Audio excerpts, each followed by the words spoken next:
দুই সাইড দিয়ে লাগছে।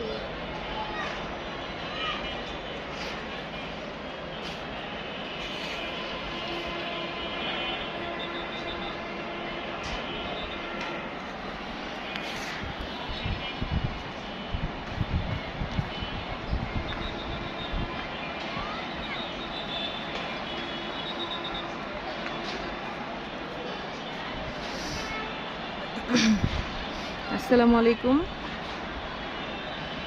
দেখেন কেরানীগঞ্জ বাবুবাজার ব্রিজ, আমবাগিচা কবরস্থানের পাশে, আমাদের বাসার পাশেই ভয়াবহ আগুন লেগেছে। সকাল 6টা বাজে ফায়ার সার্ভিসের গাড়ির আওয়াজ শুনেছি। এখন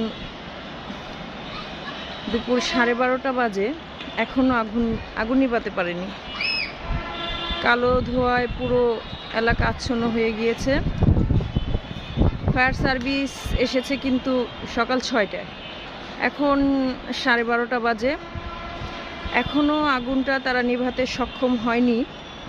নিচতলা থেকে ধরেছে, এখন আস্তে আস্তে উপরতলাগুলো ধরছে। নিচতলা গোডাউন আছে কিনা সেটা আমি জানি না, কিন্তু এটা একটা বাসা বাড়ি। এটা কোনো কারখানা না বা কিছু না, এটা হচ্ছে ফ্যামিলি বাসা। বিল্ডিংটা অনেক বড়ই ছিল, বুঝতে পারছি না এতটুকু একটা বিল্ডিং, রাস্তার পাশে অনেক ফাঁকা জায়গা, তারপরেও কেন ফায়ার সার্ভিস আগুনটা নেভাতে সক্ষম হয়নি। অনেকগুলো পরিবার থাকে, অনেকগুলো ফ্যামিলি থাকে, জানি না ওনারা সহি সালামতে বের হতে পেরেছে কিনা। এখনো আগুন নেভানোর কোনো দেখছি না, আস্তে আস্তে বাড়ছেই।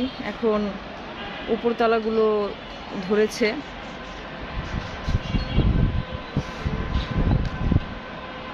আল্লাহ তাড়াতাড়ি এই বিপদ থেকে সবাইকে উদ্ধার করুক। এটা হচ্ছে আপনার আমবাগিচা পড়েছে, বাবুবাজার ব্রিজ সংলগ্ন। সবাই দোয়া করবেন জানি আগুনটা তাড়াতাড়ি নিভে যায়। খুবই ভয়াবহ অবস্থা, ধোঁয়ার জন্য আশেপাশে কিছুই দেখা যাচ্ছে না, অবস্থা খুবই খারাপ।